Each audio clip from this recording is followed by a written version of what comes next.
tema que eu vou compartilhar com vocês nessa manhã. Eu estava pensando, não é? Eu sei que o pastor Luiz ministrou uma tremenda palavra semana passada. Eu fui tão abençoado, irmãos, pela palavra do pastor Luiz. A gente estava em viagem, eu ouvi praticamente toda a mensagem do domingo passado, mas eu quis ouvir novamente no meio da semana, de tão abençoado que eu fui. Obrigado, pastor Luiz, pela palavra tremenda que foi ministrada aqui na semana passada. O tema da mensagem, o nosso Deus é 100% suficiente. E eu fui muito, muito abençoado. Se você não ouviu essa palavra, com base na vida, na trajetória do apóstolo Paulo, ouça essa mensagem, porque ela vai abençoar muito o seu coração. Eu estava pensando sobre o que ministrar, eu vi, a gente acompanha alguns pastores, não é? E as pessoas postando muitas coisas sobre planos, enfim e tal. E eu comecei a orar, pedir, Senhor, o que eu posso compartilhar com a igreja, com as ovelhas, não é? Como pastor desta casa, representando a nossa equipe pastoral. E Deus começou a colocar alguns pensamentos no meu coração. E eu queria colocar isso como em forma de um conselho para você, não é? Um conselho, e eu resumi em 5 pontos, cinco coisas que eu gostaria de compartilhar com você. O tema da palavra, comece bem. Diga para alguém assim, comece bem, meu querido, comece esse ano, comece do jeito certo, comece da forma correta. Eu já preguei algumas vezes mensagens com o tema conclua bem, não é? É muito importante a gente aprender a concluir as coisas, os projetos, mas é muito importante também a gente começar bem as coisas. Quem está comigo aí, diga amém, em nome de Jesus. Eu quero começar lendo com você um dos versículos que, para mim, é um dos mais poderosos no que diz respeito a esse tema, sobre a expectativa, não é? De tempos novos. Eu acho que esse versículo aqui é um dos mais poderosos que nós encontramos nas Escrituras. 1 Coríntios, capítulo 2, versículo 9. Eu coloquei aqui em 3 versões. Eu vou ler com vocês as 3. Na NVI, olho nenhum viu, ouvido nenhum ouviu, e mente nenhuma imaginou o que Deus preparou para aqueles que o amam. Eu vou ler na versão nova linguagem de hoje. O que ninguém nunca viu, nem ouviu, e o que jamais alguém pensou que podia acontecer. Eu gosto disso. O que alguém jamais pensou que poderia acontecer. Isso foi o que Deus preparou para aqueles que o amam. Quem pode dizer amém? Uma terceira tradução, a mensagem diz assim: o que Deus determinou como forma de produzir o melhor dele em nós, muito antes que entrássemos em cena. Os sábios do nosso tempo não têm ideia do que seja esse plano eterno, aquilo que Deus preparou para mim e para você, para aqueles que amam. Quem aqui ama a Deus de todo o seu coração? Então, isso aqui é o que Deus preparou para você. O que você quer dizer com isso, pastor? Quer dizer que tudo aquilo que você planejou, que você pensou, que você pediu a Deus, é muito, muito pouco, perto, não é, da dimensão do que Deus quer fazer na sua vida, na sua casa, no seu casamento, nas suas finanças, nos seus relacionamentos. E eu estou declarando em nome de Jesus que isso vai acontecer na tua vida em 2024. Quem recebe, diga amém. Diga assim comigo, esse é o Deus que eu sirvo. Queridos, ainda que muitas vezes nós não compreendamos a forma como Deus age. Muitas vezes nós não compreendemos os caminhos do Senhor. A gente às vezes só vai entender depois de um tempo, olhando para trás. Quando nós estamos passando no meio do furacão, quando nós estamos passando no meio do vale. Muitas vezes, e essas são as perguntas do coração de um homem, de uma mulher: por que, Senhor, isso está acontecendo? Por que, meu Deus, comigo? Não é? São perguntas que nós fazemos, mas quando você caminha com Deus, você conhece o caráter do Deus que você serve, você entende que de alguma forma Deus ainda vai fazer com que tudo aquilo coopere para o bem, para o seu bem, o bem daqueles que amam a Deus. Deus, diga assim comigo, Deus me ama e tem reservado o melhor para mim, para a minha casa. Foi Deus quem criou o tempo da forma como nós conhecemos. O Cronos. Foi Deus quem criou as estações. Você vai lá para o livro de Gênesis, na criação de todas as coisas. Deus vai criando não é? Deus estabelece os dias, as semanas, os meses, os anos. E eu acredito de todo o meu coração, meu querido, que Deus nos dá, através do tempo que nós conhecemos, segmentado, não é? Deus nos dá a oportunidade de nós iniciarmos novos ciclos, de nós encerrarmos ciclos e começarmos novos ciclos. De nós encerrarmos bem algumas coisas e iniciarmos outras. Amém, querido? O salmista diz no Salmo 30, versículo 5, o choro pode durar uma noite inteira, mas louvado seja o nome do Senhor, porque sempre tem um novo dia diante de nós, mas a alegria vem pela manhã. Então, o início de um novo ano sempre para nós, ele é profético, meus irmãos. Ele representa para nós a possibilidade de novos começos, novas oportunidades que Deus nos dá. Por isso o tema que eu quero compartilhar com vocês, comece bem. Fala para alguém pertinho de você mais uma vez. Comece bem, meu querido. Comece bem, minha querida. Não tem nada a ver com começar com o pé direito. Não tem nada a ver com desejar sorte para alguém. Irmão, crente não tem sorte. Crente é abençoado por Deus.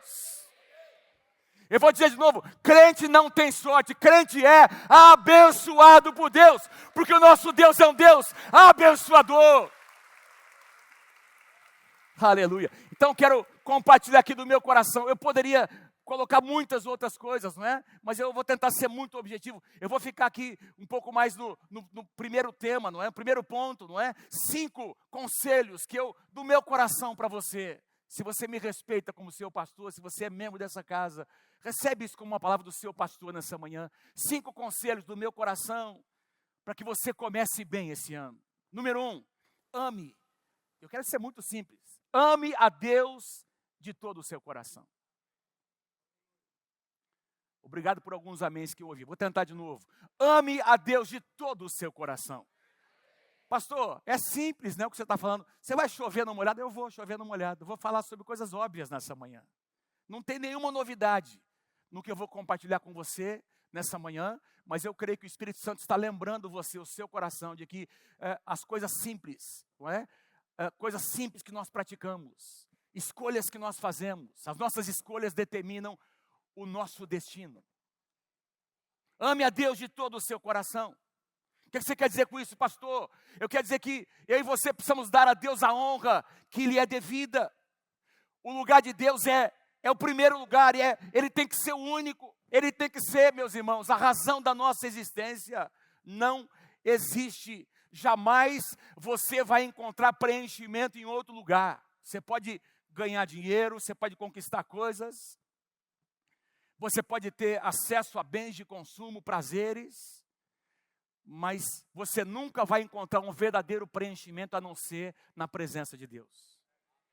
Somente Deus traz a paz que você precisa, a realização que você precisa, a felicidade que você precisa. Está em Deus. Querido, Jesus, ele foi muitas vezes, durante os seus 3 anos e meio de ministério, ele foi muitas vezes questionado pelos religiosos, não é? Da sua época, os caras que conheciam, diga assim comigo, conheciam a palavra. Eles conheciam a palavra, conheciam as profecias, e eles não entenderam o tempo e as estações de Deus, não conseguiram entender que Jesus era o Messias. E Jesus foi muitas vezes questionado pelos fariseus. Quem eram os fariseus? Eram religiosos, membros de uma seita, não é?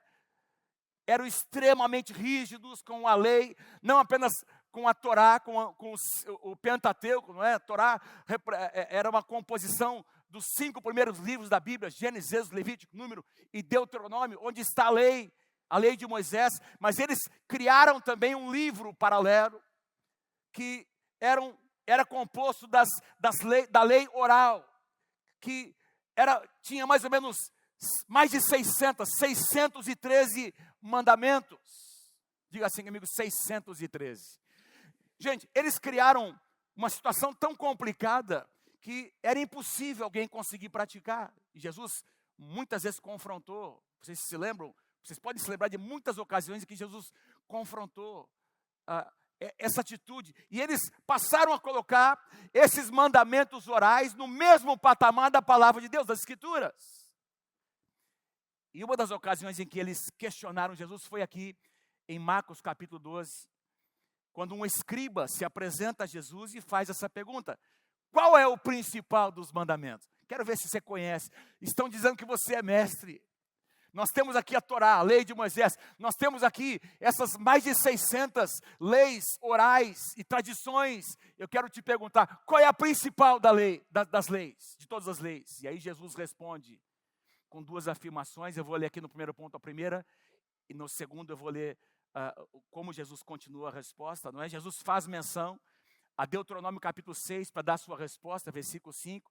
Em Marcos 12, 30, ele traz esse versículo que está lá em Deuteronômio capítulo 6, ele responde à pergunta daquele fariseu, dizendo qual era o principal dos mandamentos: ame o Senhor, o seu Deus, de todo o seu coração, de toda a sua alma, de todo o seu entendimento e de todas as suas forças. Ame a Deus, ou seja, todos os mandamentos do Antigo Testamento, não é?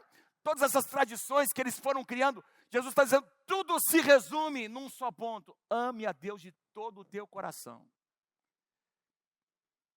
Aliás, Jesus usa aqui 4 palavras, não é? Diga assim comigo: coração, alma, entendimento e forças. Coração aqui não é simplesmente o órgão físico, não é?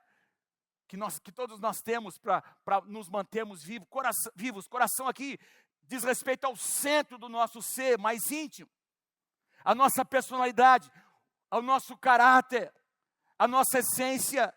Provérbios diz, sobre tudo o que se deve guardar, guarda o teu coração, porque é dele que procedem as fontes da vida. E Jesus está dizendo, ame a Deus de todo o teu coração, lá no profundo da tua alma. Que ninguém, que nada, absolutamente nada ocupe esse lugar, porque se alguma coisa ou alguém ocupar esse lugar, isso se chama idolatria. Ame a Deus de todo o teu coração, com toda a tua alma. A alma diz respeito aos nossos desejos, sentimentos, vontade. Diga assim comigo: desejos, sentimentos, emoções, vontade. Jesus diz, ame a Deus com toda a tua alma. Coloque a tua alma neste lugar. Faça com que a tua alma canta. Quantas vezes os salmistas diziam, minha alma louve ao Senhor. Então, irmãos, diz respeito a uma atitude nossa de colocar nossa alma no lugar certo. Sentimentos são importantes. Eu tenho repetido isso muitas vezes. Sentimentos são importantes, mas não podem governar as nossas vidas. Alma, com todo o seu entendimento. Entendimento aqui é mente, as nossas habilidades intelectuais, pensamentos. É onde acontecem as nossas maiores lutas, aqui na nossa mente, irmãos. É por isso que a palavra de Deus diz que nós precisamos colocar a nossa mente debaixo do senhorio de Cristo. É por isso que a Bíblia diz que nós precisamos nos apossar da mente de Cristo. Que em 2024 Deus venha sobre a sua mente.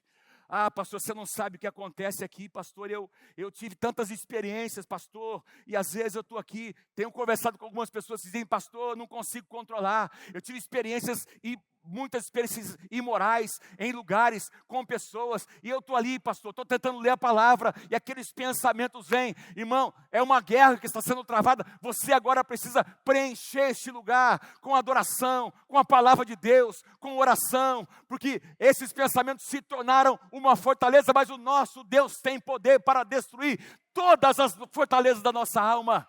Amém? 2 Coríntios capítulo 10 diz que Ele é capaz, as nossas almas não são naturais, são espirituais, são poderosas em Deus para destruir fortalezas e anulando sofismas e todo pensamento que se opõe à obediência de Cristo. Você pode sim submeter a sua mente à obediência de Cristo. Fala para alguém pertinho de você, você tem a mente de Cristo. Você tem os pensamentos de Deus, pela palavra, e Ele continua dizendo, com todas as tuas forças, diz respeito à nossa intencionalidade, diz respeito à nossa atitude.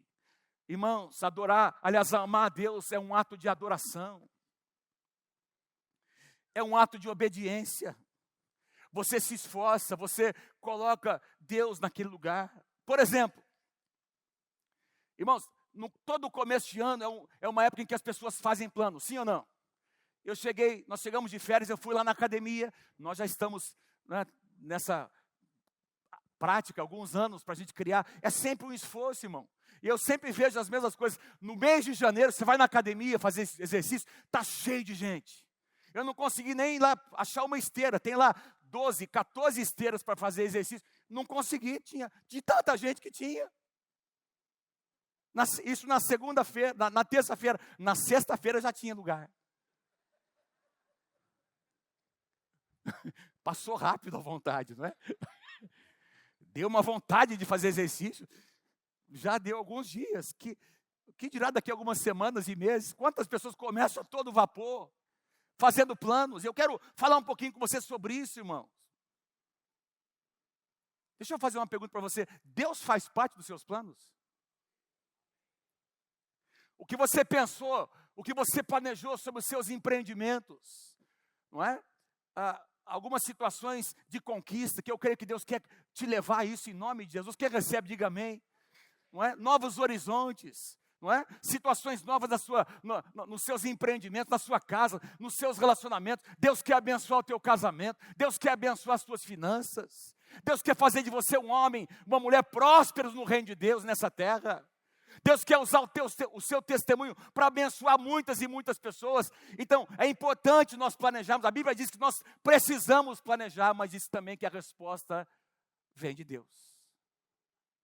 A minha pergunta é: Deus faz parte dos seus planos?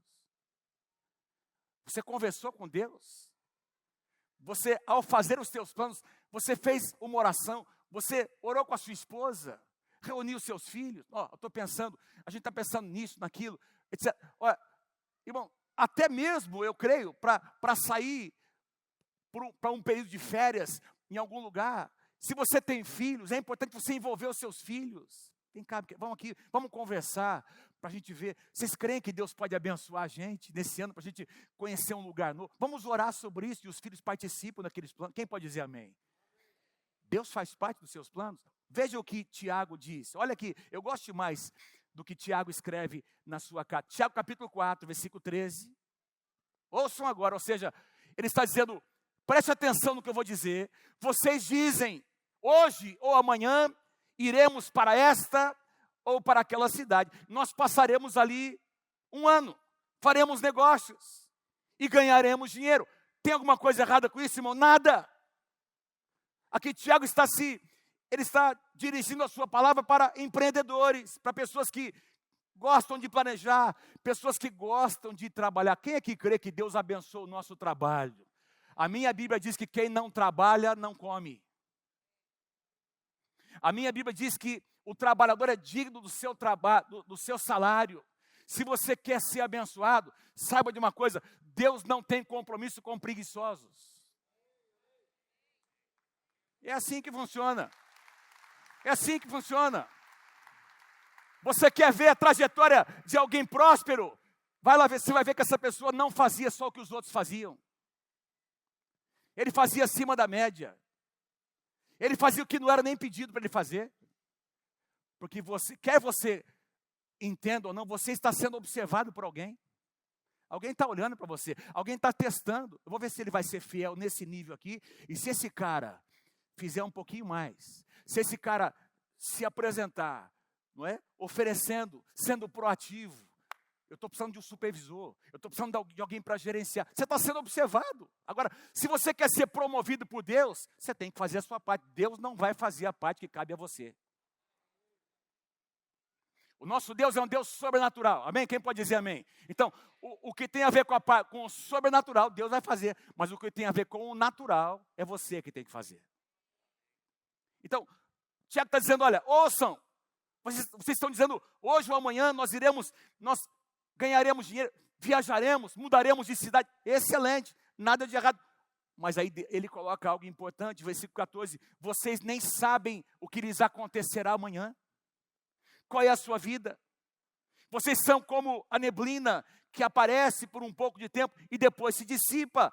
Ao invés de dizer, eu vou me mudar, eu vou para aquela cidade fazer isso e aquilo, ao invés de dizer isso, deveriam dizer, se o Senhor quiser, viveremos e faremos isso ou aquilo. Quem conhece a expressão, se Deus quiser? Está na palavra, irmão. Diga assim comigo, se Deus quiser. Isso aqui dá um bom tema para uma mensagem, né? Se Deus quiser. Diga assim comigo, se Deus quiser. Diga bem forte, se Deus quiser, eu vou prosperar. Se Deus quiser, a minha família será abençoada. Diga assim, se Deus quiser, portas se abrirão diante de mim. Mas quando você diz se Deus quiser, você está colocando Deus na jogada. Você está colocando Deus no cenário. Você está dando privilégio ao Senhor, a quem merece, a honra que Ele merece, de dizer, Senhor, aqui estão os meus planos. Eu preciso da tua aprovação ou não. E eu quero te dizer que às vezes Deus dirá não. Eu posso mostrar para vocês exemplos na palavra de momentos e pessoas para quem Deus disse não. Quando você coloca Deus nos teus planos, você vai esperar a resposta de Deus. E você vai se submeter à vontade de Deus, ao querer responder. Quem está comigo, diga amém. Fale para alguém pertinho de você, meu irmão, sonhe. Fala lá, sonhe com os pés no chão.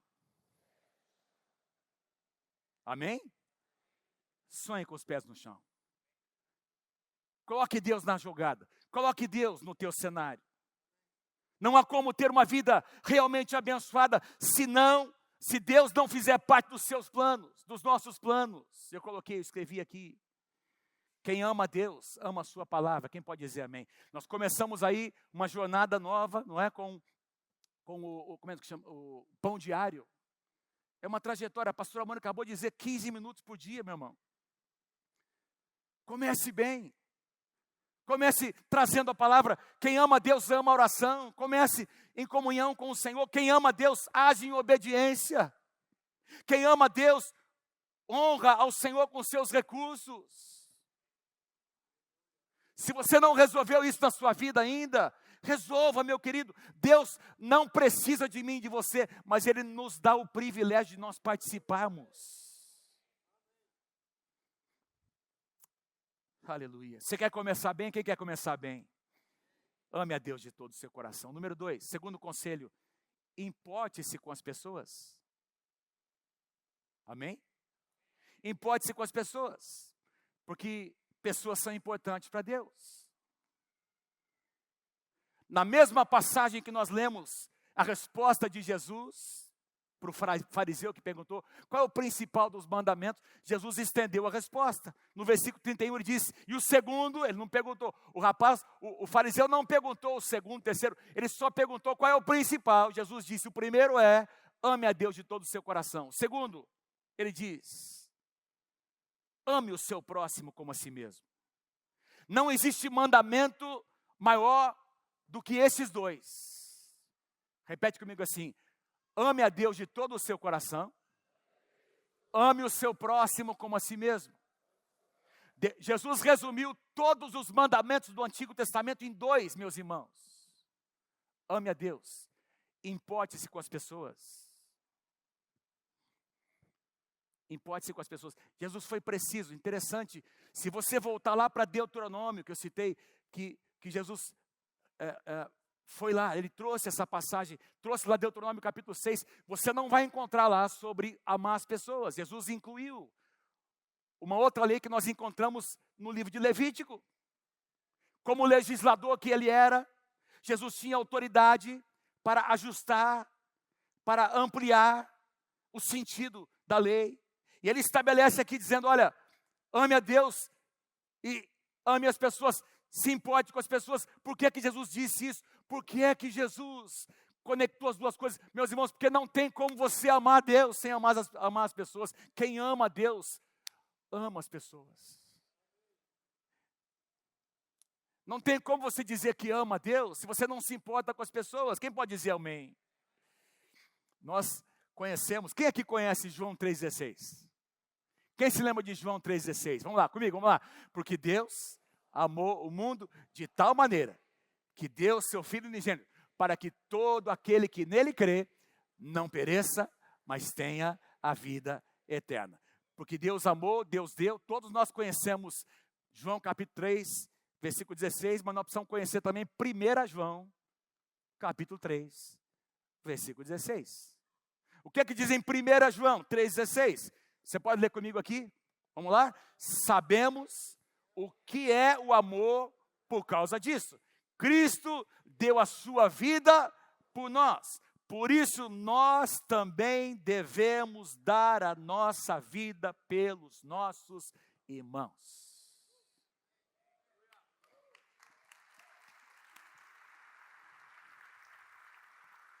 Querido, eu não sei quanto a você, mas o amor de Deus me constrange. O amor de Deus me constrange. É tanto amor, é tanto cuidado. No início do ano passado, eu e a pastora Mônica estávamos orando sobre a possibilidade de nós mudarmos do nosso apartamento, não é? A família aumentou, 8 netos, né? A gente queria um apartamento com uma sala um pouquinho maior, porque vocês não fazem ideia do que acontece quando todos nós nos reunimos. Você não faz ideia do que acontece na chegada. Você não faz ideia da bonança que vem na saída. Mas nós amamos. É um tempo muito especial. De vez em quando eu faço lá alguns vídeos, não é? É um negócio impressionante, irmão. E a gente estava orando, Senhor, quem sabe a gente pode trocar alguma pouquinho maior, a sala pelo menos. Colocamos diante do Senhor, começamos a ver as possibilidades. Isso foi lá em fevereiro, março do ano passado. Não dava, irmão, não dava, não tinha como. Nós teríamos que vender, financeiramente não era possível. Colocamos diante do Senhor, quando foi em outubro do ano passado. O antigo proprietário do nosso apartamento atual, eu recebo um telefonema, ele diz, ô pastor Davi, tudo bem? Então, pastor, você não quer vender o apartamento de volta para mim? Ele tinha mudado de cidade, voltou para Londrina. Levei até um susto. Ué, quem sabe, né?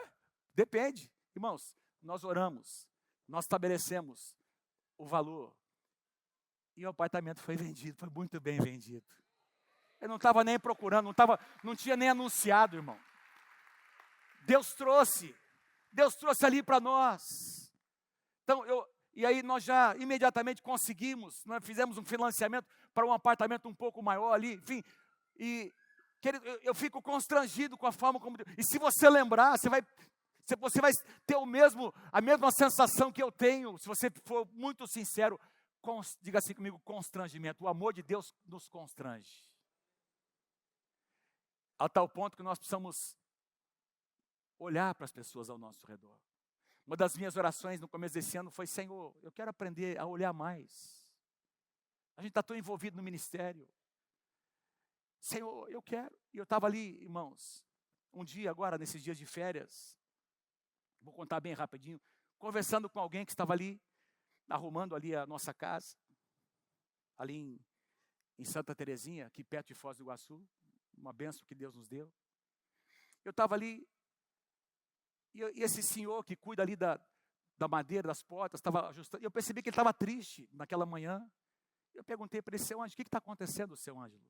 E ele começou a abrir o coração, dizendo, olha, pastor, ontem a minha cunhada sofreu um acidente, ela estava ali trabalhando, e ela foi acender o fogo, o álcool veio, pegou ali o rosto, pegou a parte superior, queimou toda ela, queimadura de 3º, 2º grau. Eu vi que ele estava muito abatido, eu disse, seu Ângelo, posso orar com o senhor? Irmãos, eu fiz uma pergunta, ele começou a abrir o coração. Quantos entendem que nós precisamos nos importar com as pessoas? Fiz uma oração com ele, irmão. Eu disse, como é que ela... Eu fiz a oração e disse, pastor, talvez ela vai ser transferida para Londrina. Porque aqui em Foz não tem o tratamento adequado. Nós temos aqui no HU um centro de tratamento para queimaduras. Não é? Eu disse para ele, se ela vier para Londrina, nós estamos à disposição para ajudar no que for necessário. Agora, sexta-feira, ele entrou em contato comigo dizendo, pastor, a minha cunhada foi para Londrina, a Terezinha. O filho dela está aí, o Lucas. Peguei o telefone do Lucas, está ali numa casa ali de apoio. Liguei para o Lucas. Lucas, vamos conversar.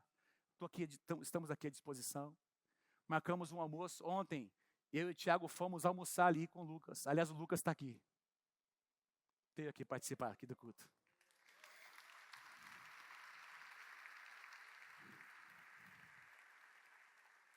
Fomos ali almoçar com o Lucas. Estamos orando. Eu quero orar com a igreja agora pela dona Terezinha, que está lá no HU. Quem quer orar comigo? Está entubada. Talvez você tenha alguém da sua família, da sua casa, alguém da célula que esteja enfermo, alguém que esteja hospitalizado. Você vai pensar, você vai agora levantar sua mão comigo, levanta sua mão comigo, pense nessa pessoa e pensa na dona Terezinha. Ore comigo, concorde comigo. Senhor, nós cremos no poder que está em Ti. E nós enviamos agora a Tua bênção, Senhor. Nós cremos num Deus que restaura. Cremos num Deus que cura. Pai, alcança, envolve a dona Terezinha no leito daquele hospital nesse momento, Senhor. Que os médicos se surpreendam com o que vai acontecer, Senhor. Que os médicos se surpreendam, que haja uma recuperação rápida. Senhor, que a Tua bênção venha sobre ela. Senhor, que não haja infecção. Senhor, que haja cura. Em nome do Senhor Jesus, eu apresento também cada um desses pedidos, cada pessoa aqui representada. Tu és Jeová Rafá, Tu és o Deus que cura, que sara todas as nossas enfermidades. Haja cura, Senhor, é o que nós cremos e declaramos em nome de Jesus. Amém, amém e amém.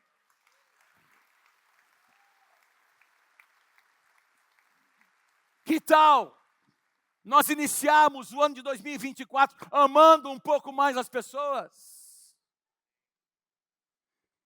Nos importando um pouco mais com as pessoas? Verbalize. Diga para as pessoas que, para quem é devido, eu te amo. Eu preciso de você. Elogie as pessoas, abrace as pessoas, agradeça as pessoas, seja gentil. Que tal a gente ser um pouquinho mais gentil em 2024? Quem recebe esse desafio, diga, eu recebo em nome de Jesus. Eu estou falando sobre algo que é feito intencionalmente. Que tal nós, em 2024, servirmos um pouco mais uns aos outros?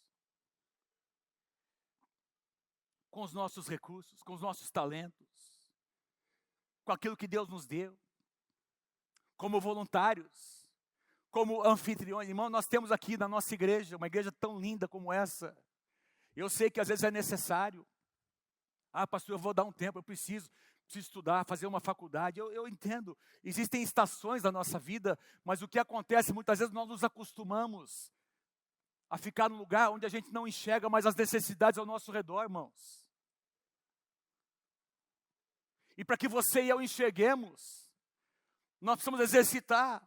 Eu estava orando lá em Santa Terezinha, Senhor, eu quero me importar mais com as pessoas. Naquele dia Deus colocou alguém na minha frente. Eu estava preparado por quê? Porque eu orei sobre isso. Eu percebi uma necessidade. Eu não sou melhor do que ninguém aqui, irmão. Eu só perguntei, está tudo bem? E aquele senhor abriu o coração. Quem está entendendo o que Deus está dizendo? Diga assim, Deus se importa com as pessoas. Aleluia. Você quer começar bem? Ame a Deus de todo o seu coração. Importe-se um pouco mais com as pessoas. Número 3, pratique o perdão. Pratique o perdão. Porque todos nós temos que lidar com ofensas. E é incrível como as pessoas que têm o potencial de mais nos ferir são as pessoas que nós mais amamos. Porque as nossas expectativas são maiores, sim ou não? E aí a gente se ofende mais. Quem você não conhece, você vira a página, vai embora. Mas com aquelas pessoas que você tem que conviver todos os dias, e que você colocou expectativas, e de repente decepções acontecem, aí aquela ofensa começa a crescer no coração. Hebreus capítulo 12, versículo 15 diz, cuidem.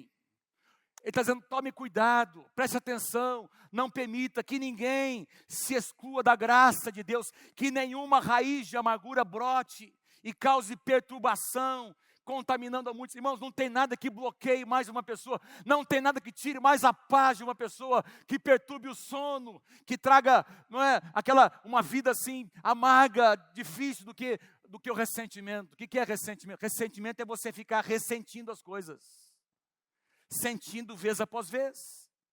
Você sente hoje, você sente amanhã, e quanto mais você alimenta o sentimento, mais a amargura cresce no seu coração. E às vezes aquela pessoa está bem. Quem já teve essa experiência?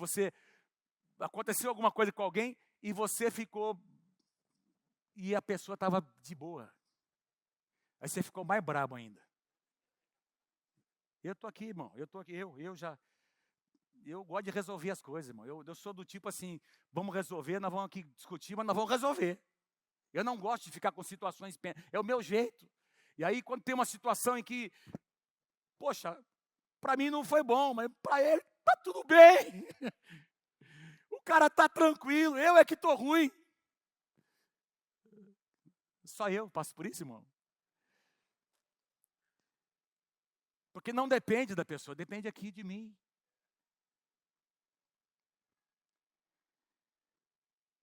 Você já viu como as pessoas amarguradas sempre se encostam em pessoas também, outras mais amarguradas? A Bíblia diz que abismo chama abismo. Aí eles ficam ali lambendo as suas feridas. E você e eu precisamos tomar cuidado. O que nós fazemos, como nós agimos, qual é a nossa atitude quando uma ofensa quer ali tocar o nosso coração, nossa alma, com quem nós vamos conversar? Com quem você for conversar, vai determinar o que vai acontecer depois. Quem está entendendo o que eu estou dizendo? Aí você quer conversar com alguém que te dê apoio. Você não vai para abrir o coração, para buscar ajuda, você vai para buscar um cúmplice. Alguém que apoia. Não, você tem razão, está sentindo o que você está sentindo. Foi muito injusto mesmo aquilo que a pastora disse, que o pastor disse, que o líder, aquele supervisor jamais podia ter dito aquilo para você. E ao invés dessa pessoa construir uma ponte para você restaurar o relacionamento, ela alimenta a ofensa no seu coração. Quem está entendendo o que Deus está dizendo? E as coisas vão se complicando. Todos nós temos que lidar com situações de ofensa. Que tal nós iniciarmos 2024 fechando as portas do nosso coração para todo tipo de ofensa? Pastor, como é que eu faço isso? É fácil. Você pode se lembrar agora daquela pessoa que você não consegue esquecer. Não porque você ama. É fácil, irmão. Se você não conseguir lembrar, a tua esposa vai te ajudar a lembrar você. Teu marido vai te ajudar. Que tal a gente colocar no altar de Deus todo sentimento que não agrada? Pastor, mas eu tenho razão. Que tal nós abrirmos mão da nossa justiça própria e deixar Deus agir? Quem está comigo aí, diga amém. É um desafio, irmão. Que tal nós nos aliviarmos, diz lá em Hebreus, tirando todo o peso que nos assedia, corramos com perseverança a carreira. A ideia aqui é daqueles corredores que, quando eles treinavam, eles amarravam pesos nas suas pernas, não é? Para que durante a corrida eles pudessem ter uma performance melhor. E aí ele está dizendo, ele usa essa figura, essa metáfora para dizer, olha, remova as pedras, remova o peso, para que você possa alcançar o alvo. Aleluia. Em Mateus capítulo 5, Jesus mostra o outro lado da história. Jesus diz mais ou menos assim, quando você vier oferecer algo ao Senhor, no altar de Deus, e você se lembrar que alguém tem alguma coisa contra você. O que Jesus está dizendo? Você ofendeu alguém, você sabe que você falou de maneira ríspida, você sabe que deve alguma coisa para alguém, alguém se ofendeu com você. Aí Jesus diz, se você sabe que alguém está ofendido, deixa a tua oferta, vai lá primeiro, reconcilia, acerta, e depois volta para oferecer o seu sacrifício, e o seu sacrifício será aceito. O que é que isso diz para mim, irmãos? Que algumas vezes nós estamos oferecendo coisas a Deus. Presta atenção no que eu vou dizer, que Deus conhece o nosso coração, irmão. Quem está comigo aí, diga amém. E tem outro princípio importante. Fala para alguém assim, olha, tem que pedir perdão, não adianta pedir desculpa. Não tem desculpa na Bíblia. Ah, me desculpe. Não, espera um pouquinho. Eu quero que você me perdoe. Eu falei essa palavra, eu quero retirar agora em nome de Jesus. Amém, gente? Amém, gente? Amém, gente? Você quer começar bem? Ame a Deus de todo o seu coração. Importe-se com as pessoas. Pratique o perdão. Se tiver que liberar, libere. Se tiver que pedir, peça. Resolva. Feche as brechas. Comece bem esse ano. Comece leve esse ano. Número 4, vive em santidade. Não vou ficar muito tempo aqui. Decida viver uma vida separada para Deus. Porque pecados ocultos não tem nada que sugue as forças também de um coração de um homem de Deus, de uma mulher de Deus, do que situações sem serem resolvidas. Não é você fazer de conta, ah, pastor, não tem nenhum problema, é só um pouquinho, pastor, eu só dou uma acessadinha, eu só dou uma olhadinha de vez em quando, a cada 2, 3 meses, pastor. E quando eu faço aquilo, eu me programo, eu nem fico pensando coisa ruim, pastor. Só de vez em quando. Diga assim comigo, só de vez em quando. Pecadinhos de estimação. É sobre isso que eu estou falando, irmãos. É sobre isso que eu estou falando aqui. O que eu falo para você é para mim. 1 João capítulo 1, versículos 7 e 9. Se, porém, andarmos na luz, como Ele está na luz. Qual que é o resultado disso? Temos comunhão uns com os outros, e o sangue de Jesus, seu Filho, nos purifica de todo o pecado. Eu vou ler de novo. Aliás, você pode ler comigo aqui, bem forte. Vamos lá. Se, porém, andarmos...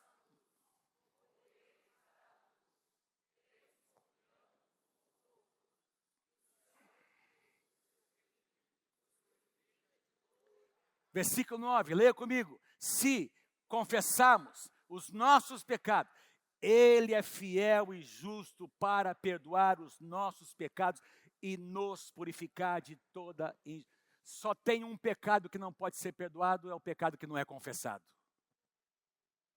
Ah, pastor, mas a Bíblia fala sobre a blasfêmia. Espera um pouquinho, até quem, deixa eu estender o sentido aqui, até quem comete um erro extremo como esse, se arrepender de fato, a misericórdia sempre triunfa sobre o juízo. Quem pode dizer amém? Lá na cruz do Calvário, o amor de Deus, a misericórdia triunfou sobre o juízo, meu irmão. O nosso Deus é um Deus de amor, que tem um compromisso em restaurar nossa alma, o nosso coração. Quem pode dizer amém? Mas nós precisamos ter uma ação. Andar na luz significa amar a verdade, viver uma vida de confissão. Sonda-me, ó Deus, Salmo 139, e conhece o meu coração. Prova-me, Senhor, e conhece os meus pensamentos. Senhor, por favor, vê se tem alguma coisa em mim que não te agrada. Guia-me pelo caminho eterno, Senhor. O que o salmista está dizendo? Coloca uma sonda lá dentro. Se você já fez uma endoscopia, você sabe o que eu estou dizendo, não é? Você não consegue enxergar algumas coisas. Quando o médico põe uma sonda, aquilo que está machucado, aquilo que está ferido, ele é identificado, não é? Põe uma sonda dentro de mim, Senhor. E mostra o que tem que ser tratado. Isso é confissão. Quem quer viver assim em 2024, diga amém. Você quer começar bem? Ame a Deus de todo o seu coração. Importe-se com as pessoas. Pratique o perdão. Viva em santidade. E para finalizar, eu não encontrei uma outra palavra. Envolva-se. E eu vou explicar o que você quer dizer com isso, pastor. Eu vou explicar para você. Envolva-se. Porque eu creio de todo o meu coração, meu querido, minha querida, que você não foi chamado por Deus para ver os outros fazendo apenas. Você foi chamado por Deus para colocar as mãos na massa. Você não foi chamado para comer migalhas. Você foi chamado para sentar à mesa onde existe um banquete preparado para você e para a sua casa. Você não foi chamado apenas para consumir, você foi chamado para produzir. Você não foi chamado só para ser abençoado, você foi chamado para se tornar um abençoador na casa de Deus. Você não foi chamado para assistir, você foi chamado para participar. Quem lembra daquela propaganda? Não basta ser pai, tem que participar. Não basta ser membro de uma igreja, tem que participar. Vou tentar de novo. Não basta ser membro de uma igreja. Irmão, não é sobre hall de membros, não é sobre uma lista, eu faço parte, eu sou membro da Igreja Nova Aliança. Não é sobre isso, é sobre participar, meu irmão. É sobre estar engajado. Qual é a visão dessa casa? Daqui a pouquinho, nós vamos falar dia 4, né? Vamos compartilhar a visão para esse ano. O tema que Deus nos deu. Não basta você apenas olhar, ver o que Deus está fazendo, não é? Ver o rio de Deus fluindo. Você precisa se lançar, mergulhar no rio de Deus. Esse é o chamado de Deus para a sua vida. Eu estava escrevendo aqui, o pessoal está vindo, o Paulinho está vindo aqui com os músicos. Uma das canções que nós cantamos hoje, me envolva na tua história, a minha vida para a tua glória. Não é isso que nós cantamos hoje? Se você quer se envolver na história da redenção, que não terminou de ser escrita ainda. Jesus fez a parte dele, cabe à igreja completar a obra de Jesus. E você, o livro de Atos, meu irmão, presta atenção, o livro de Atos não terminou de ser escrito. Nós estamos escrevendo o livro de Atos. E você e eu podemos fazer parte dessa história. Eu e você temos, presta atenção, a oportunidade de participar do projeto mais importante, mais lindo, mais maravilhoso da face da terra, que se chama a Igreja de Jesus Cristo. E como essa igreja se expressa? A igreja, a palavra igreja, Jesus fez menção, presta atenção, Jesus fez menção apenas 2 vezes usando a palavra igreja, eclésia. A primeira delas, quando ele fala sobre que as portas do inferno não vão prevalecer contra a igreja no sentido universal, no sentido global, no sentido místico. Então você que nasceu de novo, faz parte da igreja. Um domingo como esse, ao redor de todo mundo, a igreja do Senhor Jesus está se reunindo em algum lugar. E você faz parte disso. A igreja mística, mas Jesus também falou sobre a igreja local, sobre o tratamento, a correção, não é? Os presbíteros, a cobertura espiritual. Igreja local tem endereço, tem CNPJ. A igreja local se expressa de 2 maneiras.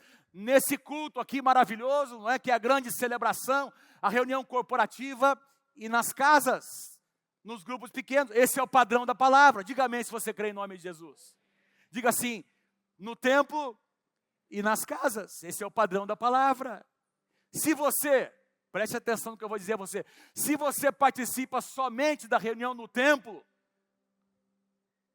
aqui, numa reunião maravilhosa como essa, a sua participação é incompleta. Se você participa somente na célula e não participa da reunião corporativa, a sua participação também é incompleta. Se você participa apenas de maneira online, podendo estar aqui, e é com você que eu estou falando, lá em casa. Se você se acostumou a estar neste lugar, você poderia estar aqui. Irmão, a tecnologia é uma bênção. Não é? Nós podemos alcançar cidades, nações, por meio da tecnologia. Mas a Bíblia fala sobre congregarmos, irmãos. A minha Bíblia fala sobre o esfriamento que Jesus profetizou sobre os últimos dias. Vocês estão comigo aí, gente? Eu estou encerrando, tá? Presta bem atenção no que eu vou dizer aqui para concluir esse ponto. Devido ao aumento, Mateus 24, 12 e 13, nós cantamos também sobre isso. Aliás, não cantamos, estava lá no tema do Spark, não é? Foi citado esse versículo de Mateus 24, 12 e 13. Devido ao aumento da maldade, o amor de muitos. Diga assim comigo, o amor. Vem lá comigo. O amor de muitos esfriará. Jesus está se referindo a pessoas convertidas. Amor aqui é amor ágape. Somente as pessoas nascidas de novo conhecem o amor ágape. O amor de muitos esfriará, mas aquele que perseverar até o fim, esse será salvo. Jesus disse. Então, aqui, amados, a ideia é que vai haver uma ação externa para esfriar a paixão, para diminuir o amor. Outro dia eu conversei com um irmão, que já foi líder nessa casa, encontrei esse irmão num evento. Falei, meu irmão, não estou te vendo na igreja. Ele falou, pastor, eu não estou indo mesmo, eu estou assistindo lá de casa. Mas eu assisto todas as reuniões. Eu assisto todas as reuniões. Pastor, interessante que ele não falou, eu participo. Eu assisto todas as reuniões. Tem gente que assiste, que gosta de assistir, principalmente quando o fulano vai ministrar louvor, aí ele assiste. E eu sei que no coração do Paulinho, eu conheço muito bem, vocês conhecem, quem conhece o Paulinho sabe o que eu vou dizer aqui, a Rebeca. Mas as pessoas colocam o Paulinho e outros que eu conheço num lugar que nem eles querem estar. Eu assisto a palavra, principalmente quando é o fulano que prega. Quando é o outro que prega, aí eu mudo de canal, pastor.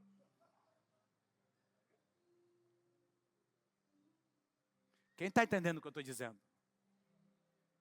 Porque essa é a postura de um consumidor. Eu dou meu dízimo pelo Pix, amém, glória a Deus, você faz isso diante de Deus. Eu quero dizer aqui para você que nós não conferimos quem dá, quem não dá. É a sua decisão diante de Deus. Eu assisto.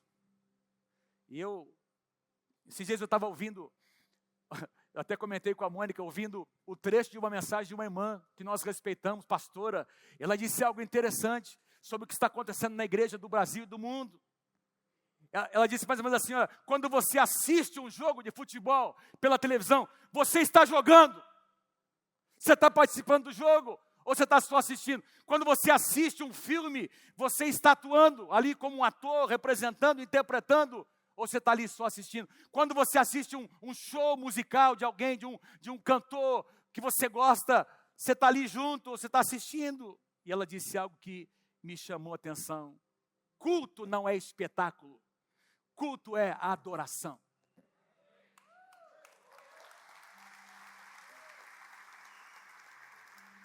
Ela diz assim, um culto não é um espetáculo que você apenas assiste.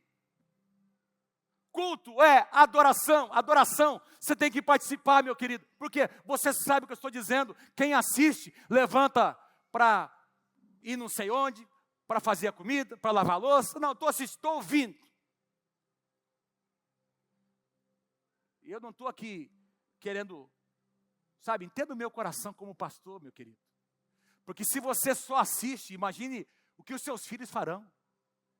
Se você quer que os seus filhos amem a palavra, amem a Deus, amem a casa de Deus, aí eu quero que meus filhos retornem para a casa de Deus. Você ama a casa de Deus? Porque aquele primeiro ponto, se você ama a Deus, você ama o que Deus ama. E se tem uma coisa que Deus ama, é a sua igreja. E para você dizer que faz parte da igreja, você tem que estar aqui. Você tem que congregar. Esse é o padrão, esse é o princípio da palavra. Não vem com conversa para cima de mim. Ah, pastor, eu estou junto. Não, espera um pouquinho. Ah, depois da pandemia, pastor, bateu um medo no meu coração. Tem muita gente. Ué, mas você não vai no shopping? Você não faz compra no mercado? Larga a mão de ser hipócrita em nome de Jesus. Estou falando como seu pastor, em nome de Jesus. Deixa de ser hipócrita. Deixa de viver uma vida de conveniência. Se você ama a palavra, se você está inserido de fato para obedecer o que a palavra de Deus, de Jesus diz, quem me ama, quem ama o Deus, pratica os seus mandamentos. E esse é o padrão da palavra, de casa em casa e no templo. Porque tem coisas que só acontecem quando o povo de Deus se reúne. Eu vou dizer de novo, tem coisas que somente acontecem quando o povo de Deus se reúne para adorar ao Senhor.